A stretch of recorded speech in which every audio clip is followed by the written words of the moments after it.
بسم الله الرحمن الرحيم.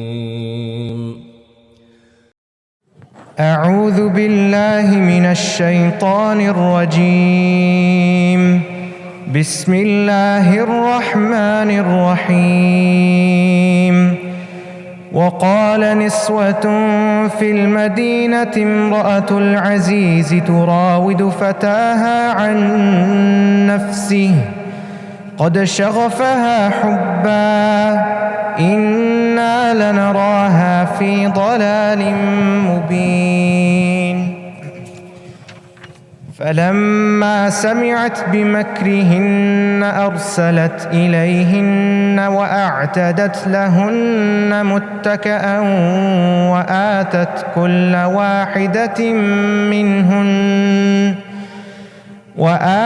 كل واحدة منهن سكينا وقالت اخرج عليهن.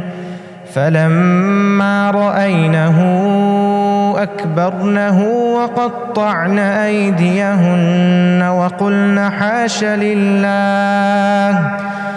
وقلن حاش لله ما هذا بشرا إن هذا إلا ملك كريم.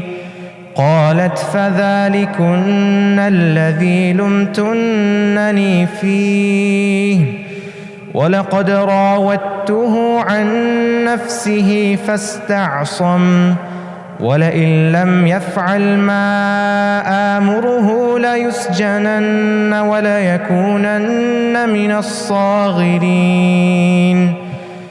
قال رب السجن أحب إلي مما يدعونني إليه وإلا تصرف عني كيدهن أصب إليهن وأكن من الجاهلين. فاستجاب له ربه فصرف عنه كيدهن إنه هو السميع العليم. ثم بدا لهم من بعد ما رأوا الآيات ليسجننه حتى حين. ودخل معه السجن فتيان قال أحدهما إني أراني أعصر خمرا وقال الآخر إني أراني أحمل فوق رأسي خبزا تأكل الطير منه نبئنا بتأويله إنا نراك من المحسنين. قال لا يأتيكما طعام ترزقانه إلا نبأتكما بتأويله قبل أن يأتيكما ذلكما مما علمني ربي إني تركت ملة قوم لا يؤمنون بالله وهم بالآخرة هم كافرون واتبعت ملة آبائي إبراهيم وإسحاق ويعقوب ما كان لنا أن نشرك بالله من شيء ذلك من فضل الله علينا وعلى الناس ولكن أكثر الناس لا يشكرون. يا صاحبي السجن أأرباب متفرقون خير أم الله الواحد القهار ما تعبدون من دونه إلا أسماء سميتموها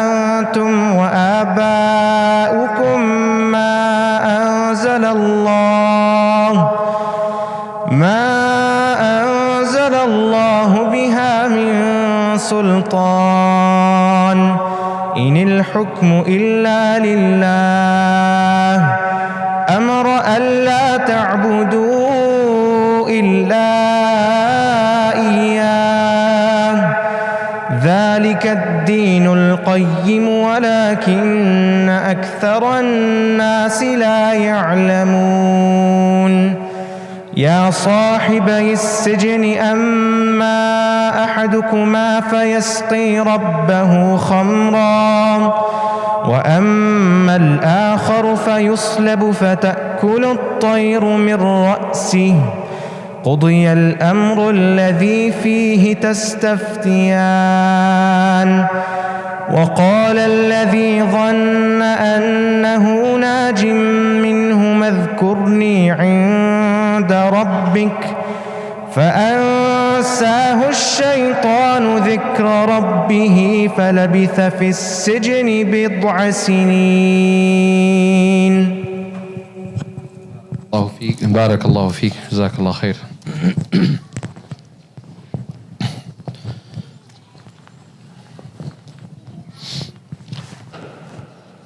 بسم الله الرحمن الرحيم وبه نستعين والعاقبة للمتقين ولا عدوان إلا على الظالمين نبينا محمد وعلى آله وصحبه وسلم تسليما كثيرا أما بعد. So we stopped off last time that Yusuf alayhi salam, the story ended where Yusuf alayhi salam and Imra'atul Aziz, the wife of the minister, they settled a matter, and he says to Yusuf alayhi salam and to his wife, he says, Yusufu a'rid an hadha. Stay away from this matter. I.e. make it concealed. Don't talk about it. Let's make it hush, like let's just make it get away. Right? Just never talk about it as if this never happened. وَاسْتَغْفِرِي لِذَنْبِكَ. And he talks to her, his wife, and he says, and you seek forgiveness for your mistake. إِنَّكِ كُنْتِ مِنَ الْخَاطِئِينَ. Indeed, you are verily at mistake. Or you were from the ones who were at mistake. Over here, we didn't touch upon this last time, but from this sentence, from this entire conversation, you actually know that they were individuals who had an understanding that there is something called maghfirah. We have to seek istighfar, we made a mistake. And we know that they had a criterion because he tells her this is khata, this is a mistake. So from there, the ulama, they said that they might have been people who had some form of revelation, Allahu alam, but they had this criterion because he's saying seek forgiveness for your mistake. Dhambik. It's a sin that you're committing. Innaki kunti min al-khati'in. Verily, you are the one who is at mistake. Now, who defines what is right and wrong? You guys speak out the answer. Who defines what's right? Raise your hands and... Who defines what's right and wrong? In our society, who defines what's right and wrong? Sorry? The judge? Yeah, if you commit a crime, for sure. But in the society, what is right and wrong? Who defines that? Yes. Not in our society. Yes, well, to a certain extent, yes. The police. Wow, mashallah. They enforce what is right and wrong. The police is there to make sure that you don't do the wrong things and promote the right things. Yes. The government, the politicians, the society at large. So morality in general, what is right and wrong in the Western world is a shifting spectrum. It keeps on changing. Right? And, sorry? Societal norms. Khata. Right? But what ends up happening is as society progresses, things change. So what was not appropriate is now becoming very appropriate. And that is because there's no constant. And the simple answer to this, and it's a greater conversation, we're not going to get into this, is that people who are within a construct, if you are within a society, if you're within a company, people who are employees in Apple or in Google or any of these companies cannot go around changing the laws except if they have governing authority over it, right? But in the case of Allah subhanahu wa ta'ala, Allah subhanahu wa ta'ala is governing everything. He's in control of this entire universe, as we talked about it in the khutbah today, right? He is in absolute control. And second logical reason is that somebody from within cannot define what's right and wrong. It has to be somebody who created this construct. So that can only be Allah subhanahu wa ta'ala. As for you and me, we are mere creations. You did not exist, you will not exist, but the world will still exist. So who's greater? The world. Because without you, the world was functioning, and without you, the world will function. Right? Which year were you born in? 2006. The sun rose in 2005, and the sun will rise when you are no longer going to be in this world. It didn't stop. So the one who is controlling that universe is the one who is going to logically determine what is right and wrong. Almost 80-85% of your entire body you don't control. You can't stop the growth of your earlobes. That's the only thing that keeps on growing no matter what age you are. All of your body parts that stop growing except your earlobe. But you can't stop that. You can't tell your body, don't grow my earlobes. So khata is defined by only Allah subhanahu wa ta'ala. And that's why the ulama, they said that they had a criterion from Allah. Okay? Again, وَقَالَ نِسْوَةٌ فِي الْمَدِينَةِ. This became tabloid news. You know what I'm talking about? Tabloid news. So and so married the bodyguard. Like you're standing at Sobeys aisle and it's like so and so had an affair with this one, and and you're reading it. Why? Tabloid news. So it became a tabloid news, right? It is like breaking news. What just happened? Somebody from the upper echelon of the society is having an affair with somebody from a lower echelon. That's very sensationalized in our entertainment culture and all of that. Over here, that's exactly what happened. Right? There's a conversation happening at Niswatun fil Medina. They say, Imra'atul Aziz turawidu fataha an nafsiha. Ajib. They're saying the minister's wife is trying to seduce a slave in the house. Ajib. This is a really strange matter. قَدْ شَغَفَهَا حُبًّا. شَغَفَهَا basically means that شَغَفَهَا حُبًّا, that love has engulfed her heart. She's not able to make right decisions. So shaghaf actually means ghilaf. Ghilaf al-qalb. Or ghilaf حول القلب. Something that covers your heart. So this love has covered her heart and her intellectual ability and her heart to make the right decisions. She's not able to do that. How many of you are 13 plus? Raise your hands over here. So, I mean, you're 13 plus too, right? It's a trick. I wanted to see which one if you're awake first, right? I was actually thinking, like, how do I position this question? So 13 plus, please raise your hands. Mubin auntie, you can also raise the hand. MashaAllah, she's also 13 plus. Sister Sahar, you're 13 plus too. I know all of your ages, 13 plus, MashaAllah. A lot of 13 plus people here, MashaAllah. So I think you will benefit from this little conversation, especially because we're in the month of love, Valentine's Day, coming. Brothers, you need to astaghfirullah, tawbah. We're in the masjid. Can't talk about that. So there are different levels of love. In Arabic language, Allah subhanahu wa ta'ala, so Arabic language has codified love in various different ways. I'm going to quickly give you the breakdown of that. So the first level of love in Arabic is called hawa. Hawa yahwa. That, that I saw something, oh, wait a minute, that was cool. I'm interested in that. Oh, that's cool. I'm interested in that.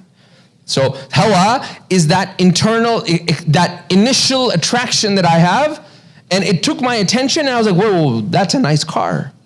What happens? And the car brews in your head, and it brews and it brews and brews, and eventually you say, whoa, man, and then you take steps, right? So that's the initial hawa.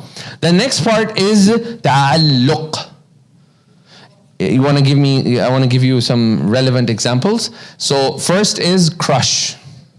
Those of you that are teenagers or been a teenager, most of you 13 plus, right? Oh wow, I like her, I like him. Then it is ta'alluq. Your heart feels like, man, I can't live without him. I can't live without her. Ta'alluq, your heart gets attached to it. Then you have kalaf. Now what you do is you go out next morning, Monday morning, school's back in session, no more online, and mashallah, the brother goes and gets a nice fade, right? Because he knows that somebody's going to be there at 12:30 at the lunchroom waiting for him, even though she's not waiting for him, right? He's just there. And now, the sister puts on the best hijab possible. That is kalaf. Now you have mandated something extra on you so that you can achieve this desire of yours. Kallafta nafsak. You have added additional responsibilities on yourself towards what you like, towards your mahbub. Okay? Then you have ishq. Now your efforts paid off. So this has become reciprocal, right? She's also or he's also responding. That is why you have something which is called ashiq and ma'shuq, right? You have ashiq, somebody who loves, and ma'shuq, the one who gives love back, or the one that is loved. Then the next part is tadallu'. This is where you start pampering one another. So the gifts from Amazon drops happen, and you're like, oh, love, hashtag, all these other things happening. And then you have the next part, which is called tabal and huyam. Tabal is a state where the person, out of love, completely becomes wasted. So he's so entrenched in love for that individual or that entity that he almost becomes wasted. Okay, he's wasted himself. You have the example of that Sahabi that would walk around in the streets, and Rasulullah sallallahu alaihi wasallam would say, aren't you amazed? Ala ta'jab. Aren't you amazed? Isn't this so ajib? That the love of Mughith for Barira, wa kurhiha lahu, and her hatred for him. There were two Sahaba and Sahabiyat. They were married. Then one of them, she became free. They were both slaves. She became free, and she said, I don't want to have this person as my husband. But Mughith, radiallahu anh, he was in extreme love with Barira. So even Rasulullah went to Barira and says, why are you doing this to Mughith? So she says to Rasulullah, Ya Rasulullah, a'amirun ant? Are you commanding me? Because if it's your command, I will do it. Am anta shafi'in? Are you doing just like intercession? Then Rasulullah says, Bal innama ana mushaffi'. All I am doing is shifa', I am interceding. Then she says, Idhan la hajata li bihi. I have no need of him. Imagine the rejection, right? So, those of you that have been rejected, you will know, right? And eventually what happens? Rasulullah is sitting with Umar radiallahu anh, and he is being amazed at that state of love that he has for her. Ala ta'jab. That is the state of tabal. Then you have the state of huyam, which is called a mystified stage. Like you're half here, you're not even here. Like you've gone to a level that you're half here, it doesn't make sense. The world is no longer making sense. Let me tell you a very relevant example. Online gamers are in huyam many times.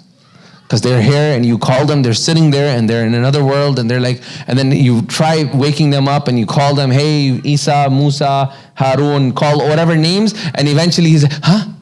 Did you call me? Yeah, we've been calling you for a while. That's huyam, okay? So those are different levels of love, and in Arabic you'll find different levels, but I just thought that would be interesting because we're in the month of love. And all these different forms of love can be fulfilled with Allah subhanahu wa ta'ala. Our heart is designed to fulfill this love with the love of Allah and Rasulullah sallallahu alaihi wasallam. All other forms of love, as Imam Sha'rawi, he says, what ends up happening is if you fill your heart with any other type of love other than the love of Allah and His Rasul, something happens. What happens is your heart gets constricted because there's no more space in your heart for extra love, and your heart has these extra outlet valves that only, they're outlet functions that only open up when they are filled with the love of Allah and His Rasul. Which means that then the love of Allah and His Rasul, it transcends from your heart and starts entering into your body until the hadith of Rasulullah sallallahu alaihi wasallam, he mentions that until the person, he starts worshipping Allah subhanahu wa ta'ala until hatta akuna basarahu alladhi yubsiru bihi, that Allah becomes the sight through which he sees. وَيَدُ الَّذِي يَبْطِشُ بِي, that his hands, that the actions that he is doing, it's as if it's by the will of Allah. And that only happens with the love of Allah subhanahu wa ta'ala. She says, قَدْ شَغَفَهَا حُبًّا إِنَّا لَنَرَاهَا فِي ضَلَالٍ مُبِينٍ. We see her that she's in utter misguidance. فَلَمَّا سَمِعَتْ بِمَكْرِهِنَّ, she's heard about this plot of theirs. بِمَكْرِهِنَّ فَلَمَّا سَمِعَتْ بِمَكْرِهِنَّ أَرْسَلَتْ إِلَيْهِنَّ, she called upon them. وَأَعْتَدَتْ لَهُنَّ مُتَّكَى. Imagine if you guys were over here and mashallah we had nice sofas and all the Turkish style sitting, you know, the sitting on the ground. Sister Sahar knows that. If you had our Arab style sitting and all of you, and different varying styles of sitting. So muttaka'a over here means that there were rest places, you know, one is up, one is down, one is on the ground, and there's food there for you too. What would that indicate to you? We're going to be here for a long time. Right, it's going to be a long night. Let's prepare to chill, right? So likewise, she prepared for them مُتَّكَأً وَآتَتْ كُلَّ وَاحِدَةٍ مِّنْهُنَّ سِكِّينًا, and she gave a knife to every single one of them. وَقَالَتْ, and she says, أُخْرُجْ to Yusuf alayhi salam, أُخْرُجْ عَلَيْهِنْ, come out on them, i.e. come out. فَلَمَّا رَأَيْنَهُ, when they saw him, أكبرنه, they said Allahu Akbar. Ajib, this is وَقَطَّعْنَا أَيْدِيَهُنْ, they took their knives and they started cutting. Let me just put this on, don't disturb, because otherwise it will just, people will just keep calling. Okay, وَقَطَّعْنَا أَيْدِيَهُنْ, they cut their fingers. Remember what I told you about whenever there is emphasis in the Quran, it is emphasis in quantity and emphasis in quality. So over here, قَطَّعْنَا أَيْدِيَهُنْ refers to that there were multiple cuts, and it refers to the depth of these cuts. That these cuts were not random cuts, they were not just like, you know, skirmishes, they were actually deep cuts. So this is indication that they cut themselves really deep all the way, then they cut themselves again, they cut themselves again, they cut themselves again. They went into the state of huyam. They saw and they're like, wow, like the mind was lost. Ajib.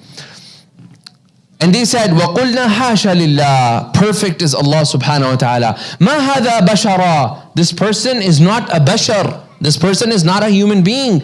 إِنْ هَذَا إِلَّا مَلَكٌ كَرِيمٌ, all this person is a sacred angel or an honorable angel.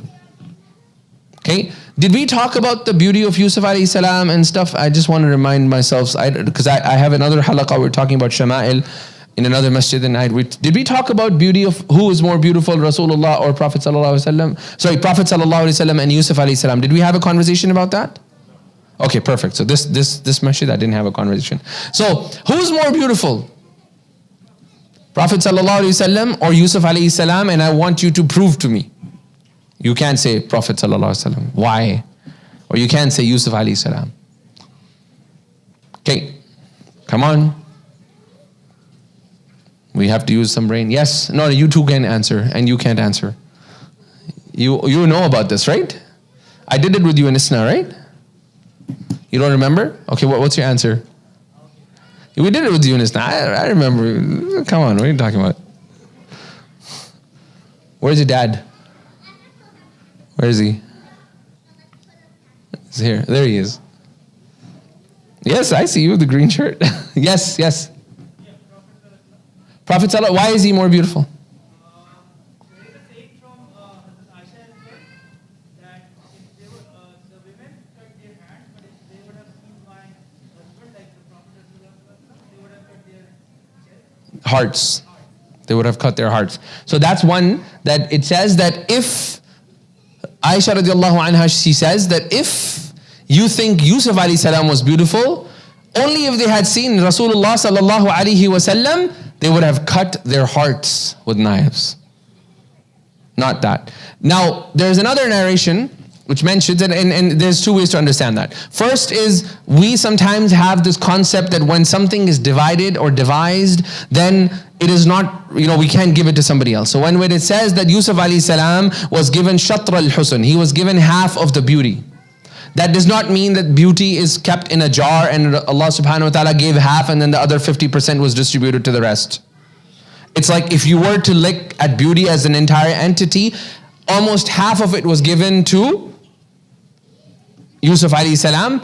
That did not deplete anything from Allah's beauty capacity of giving other people. Somebody got 2%, somebody got 10%, but Yusuf alayhi salam was given 50% of that beauty. Okay, that makes sense? So that does not negate anything that Rasulullah sallallahu alaihi wasallam could be more beautiful than Yusuf alayhi salam. The second way to understand this is this hadith of Rasulullah is when he was ascending into the sky for Mi'raj, when he was going on Isra Mi'raj. And then he sees Yusuf alayhi salam and he tells the Sahaba, إِذْ هُوَ أُوطِيَ شَطْرَ الْحُسُنِ. It's as if he was given 50% of the beauty or half of the beauty. The word al-husn indicates two things. It could mean the beauty, and the word al could indicate two things. Okay? When I say to you, let me give you a more relevant example, right? So the green banner that's there on the wall, right? When you leave this place and we go and grab food at some restaurant, for example, and I tell you, you remember the green banner? I do not need to tell you which green banner because that's the last thing you saw. This is called lamul ahad, the last thing your mind will think of. When I say a blue car or a red car, you own a blue car or a black car. When I'll say the black car on the road, your mind will go to the first black car, which is your car, lamul ahad. This is the first thing that's going to come to your mind. What was the most beautiful thing the Sahaba saw? Rasulullah sallallahu alayhi wasallam. Ali radiallahu anhu, he says, we did this hadith yesterday in our Shamail class in Medeville. We said, لَمْ أَرَى قَبْلَهُ وَلَا بَعْدَهُ مِثْلَهُ. I did not see anyone after him and before him someone like him. Sallallahu alayhi wasallam.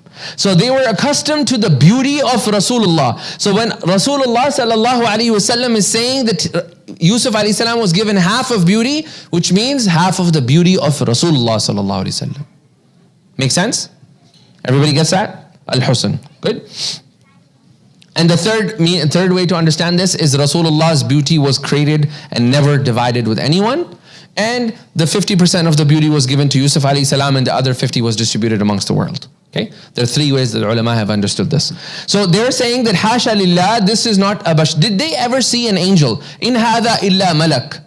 Did these women ever see an angel? Why are they referring to him as an angel? You see these questioning that I'm doing? This is called tadabbur on the Quran. You're trying to think like, well, did they ever see an angel? Right? No, they didn't. So why are they referring to him like an angel? Right? Think about it. As if like, subhanAllah, they were like anbiya, all of these women. Right? Like they were all talking to angels. No, that's not the case. So why then they're referring to him like an angel? Because Allah subhanahu wa ta'ala, go ahead. Yes, you had an answer? Yeah, try. Like they've never seen somebody like him before, so they thought like he was half this world. Okay, but why refer to him as an angel? Because in our minds, angel, you have an answer? Okay, because in our minds, angels do not, if you ask any of these children here, draw an angel. They're not going to draw a scary creature. They're going to draw something very pretty, very nice looking. Because our mind and our imagination attributes angels with divinity, with sacred.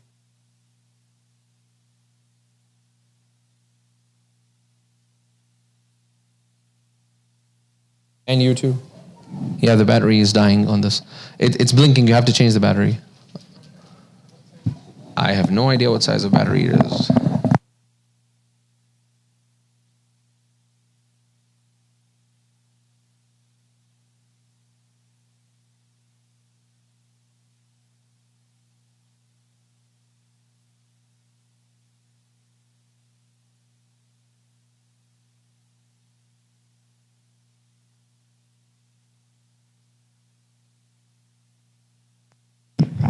Okay, so the reason they did that is because we have a conceptualization. For example, Allah subhanahu wa ta'ala says in the Quran, طَلْعُهَا كَأَنَّهُ رُؤُوسُ الشَّيَاطِينَ. The fruits of the tree of Jahannam are like heads of shaitan. Have you seen the head of shaitan?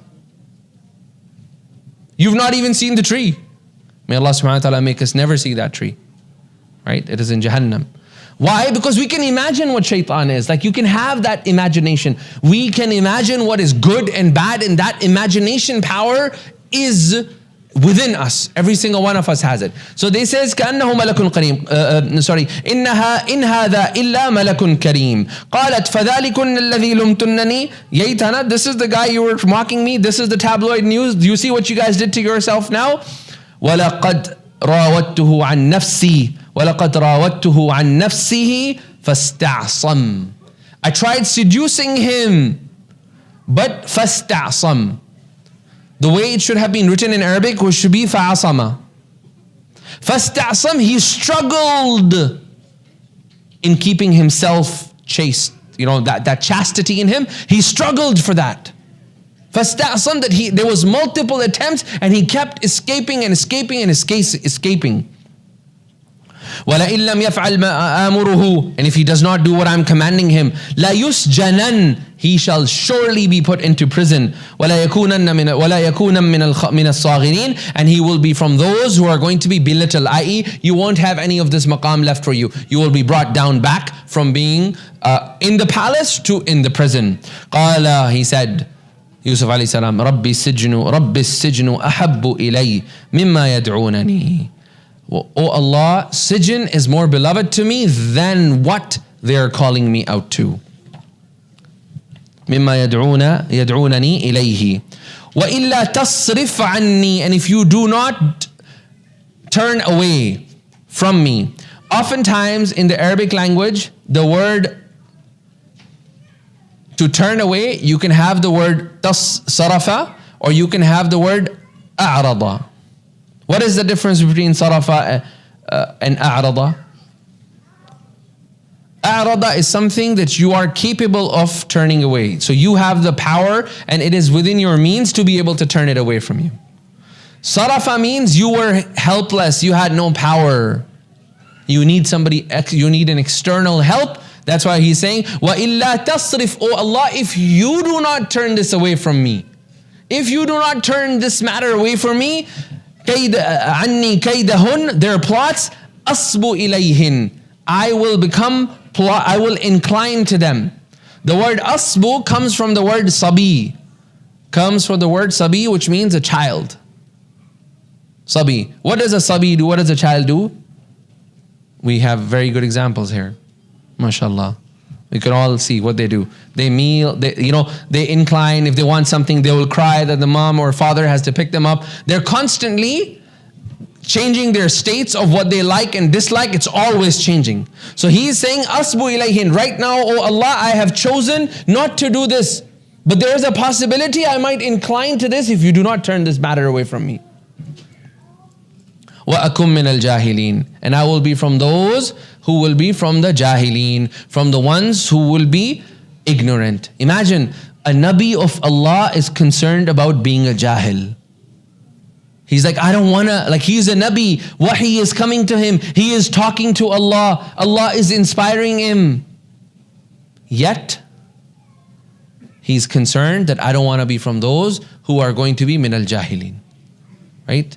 And today you have people that, alhamdulillah, I've reached, I know my salah, I don't need to worry about it, right? I've perfected everything. That arrogance towards seeking extra knowledge is going to be very difficult for us to proceed with our connection with Allah subhanahu wa ta'ala. Having humility that what you have learned is very limited.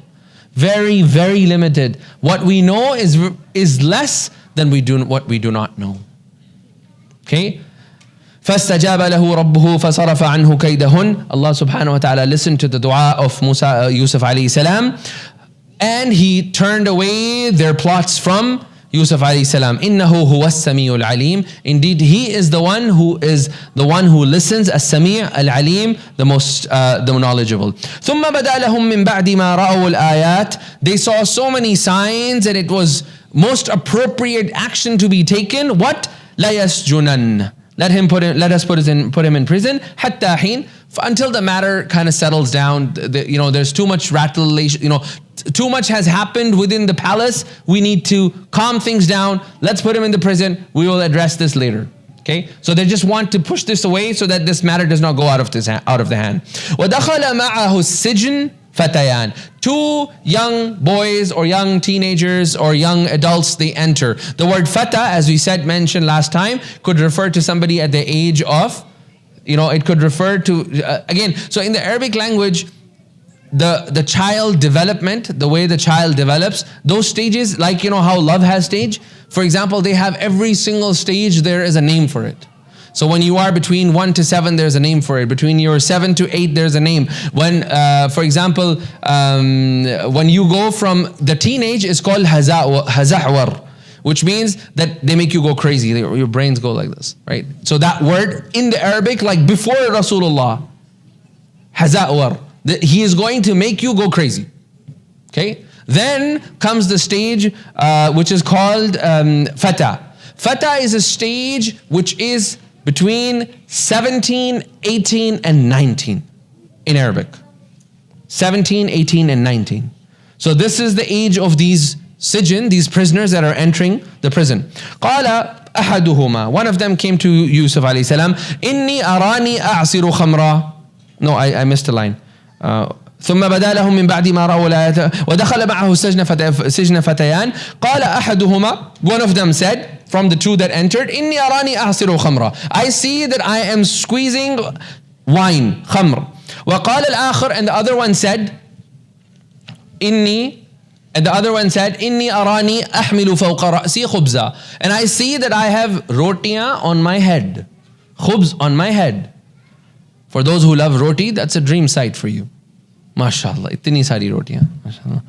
فأحمل فوق رأسي خبزا تأكل الطير منه. I see that the birds are coming and they're taking away from that roti, that bread that is on top.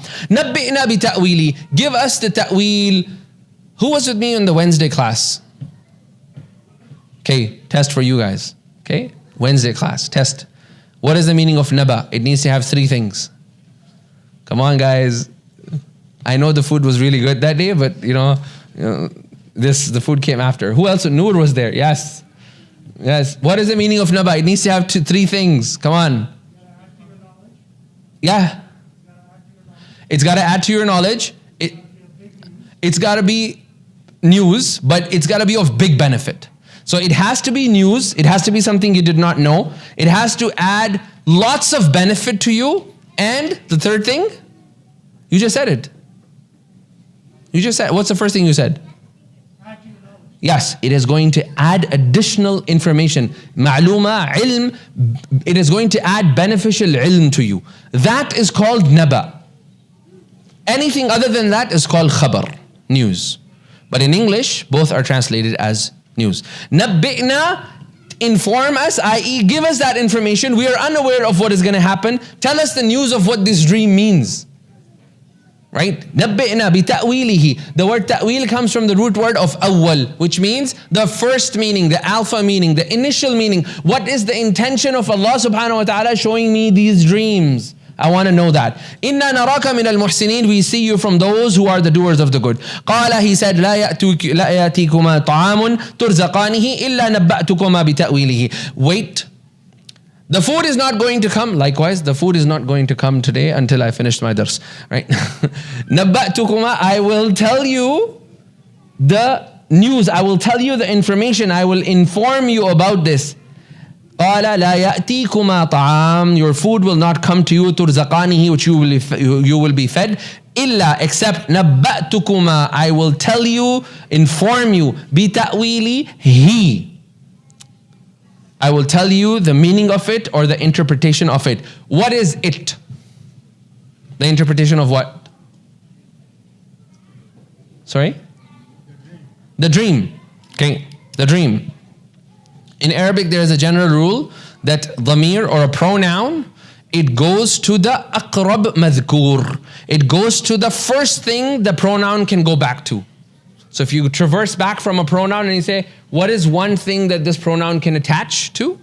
The first thing that you have, and this is how in Tafseer Zad al-Masir, it says the second meaning, which you will never find in any of the English translations, and I will do this so you understand this. So Yusuf alayhi's first meaning, Yusuf alayhi salam says, Qala, he says, La ya'tikuma ta'am, that food will not come to both of you, turzaqanihi, that you will be provided with this food, illa, except nabba'tukuma, I will tell you, bi ta'wilihi, the interpretation of he, i.e. the interpretation of the dream.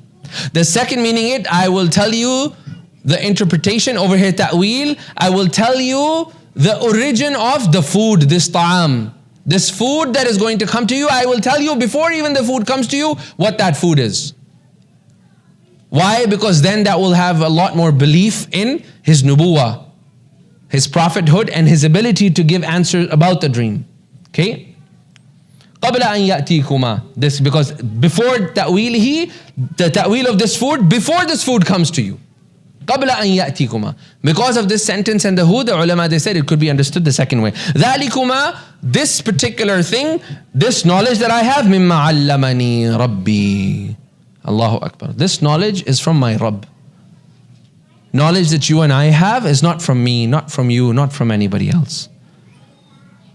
Allah is the one who taught you. Allah is the one who will teach your children. Allah is the one who taught your parents. Allah is the one who will teach your grandchildren's and the grandchildren's and your great-grandchildren's when you are not here. Because it comes from Allah. Allah is the teacher. So attributing your knowledge, attributing your intellect to Allah is the greatest sign of humility. Oh, I understand this. You can also say that sentence, you know, Alhamdulillah, Allah has allowed me to understand this. That's a sign that you are not attributing that understanding to your own iktisab. Oh, my effort, my university, my degree, my experiences had led me to this conclusion.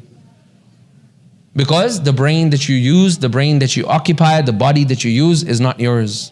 It's Allah's.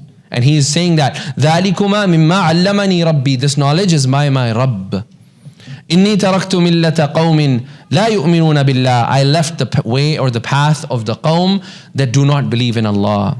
وَهُمْ بِالْآخِرَةِ هُمْ كَافِرُونَ. And they are deniers of akhirah.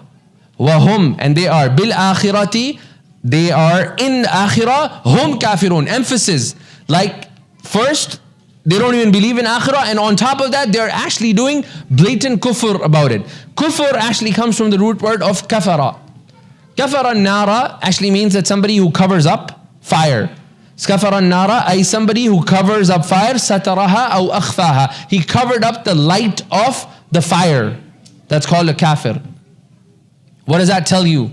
That this person, these individuals, had the light. They felt the spark of iman.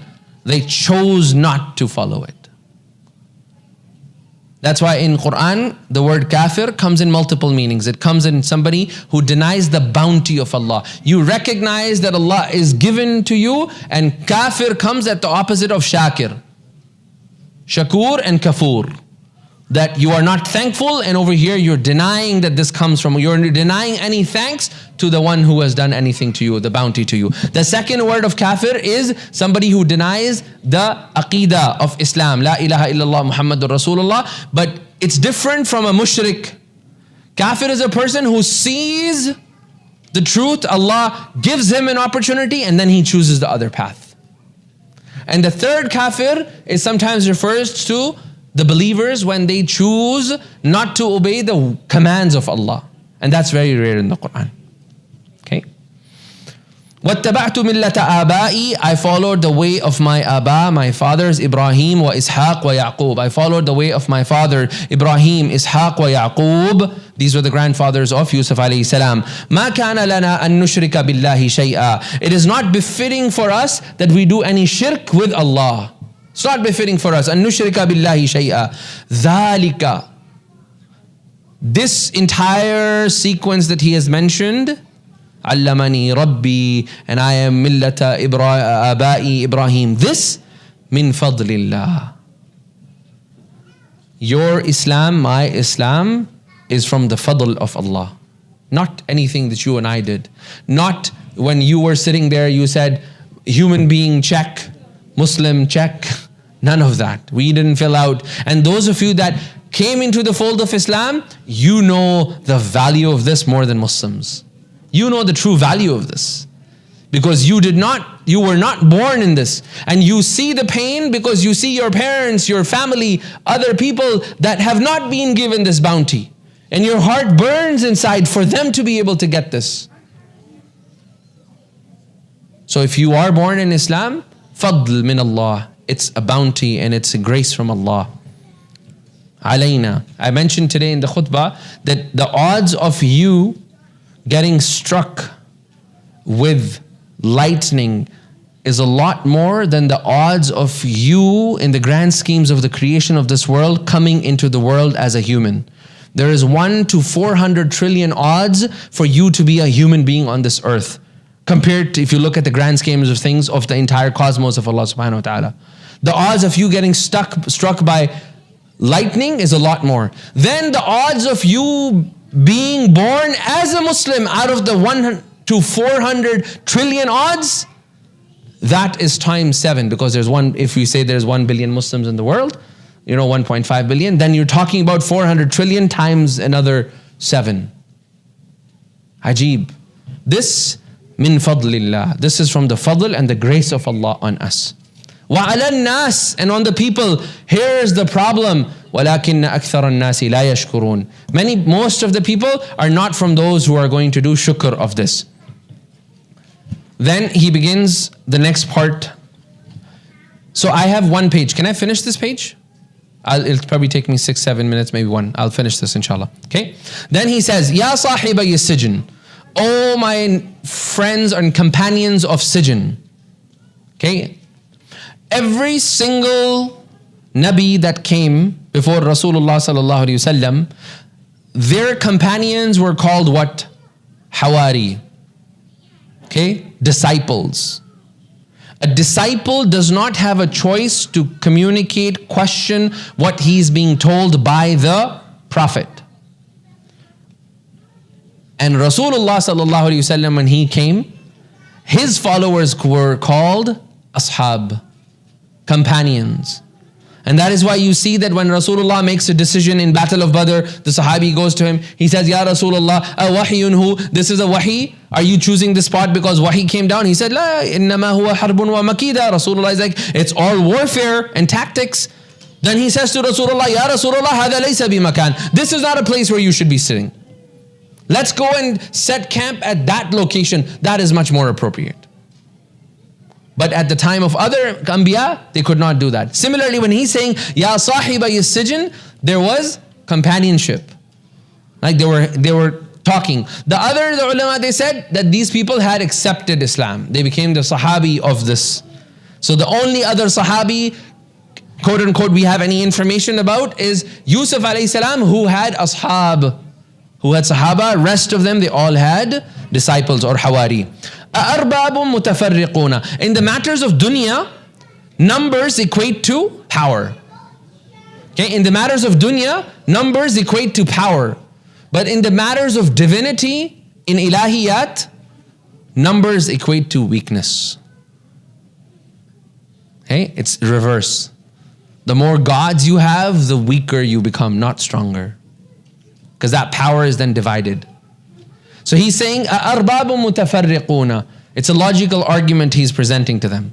Are you telling me that multiple gods is better, khayrun, is better than amillahul wahidul qahhar? Is that better, or having one God that has absolute great power? And everybody's going to, those of you that have had multiple bosses in workplaces, you know what I'm talking about. Right? They make you go like, whoo, crazy. Like this says this, this says this, this says, what's going on? Who am I supposed to follow? We all been, some of us have been there, right? It's very difficult to have multiple bosses. So he's giving a very logical argument. Today's day and age, how would you talk to somebody? He's like, man, is it better to have multiple bosses, man, or having one boss? You tell me. And that's a great point to start your conversation for da'wah with somebody in Canada. مَا تَعْبُدُونَ مِن دُونِي. He says now, مَا تَعْبُدُونَ مِن دُونِهِ. Whatever you worship. He does not say, astaghfirullah, your things you worship, they're, this and that. Do not call bad names to their gods. Just point to them. whatever you worship other than Allah, illa asma, they're just names. Sammaytumuha, you have given these names. Antum wa aba'ukum, your forefathers, you and your forefathers have given these names. Ma anzalallahu biha min sultan. Allah has not revealed any criterion for you on this. Okay? Ma anzalallahu biha min sultan.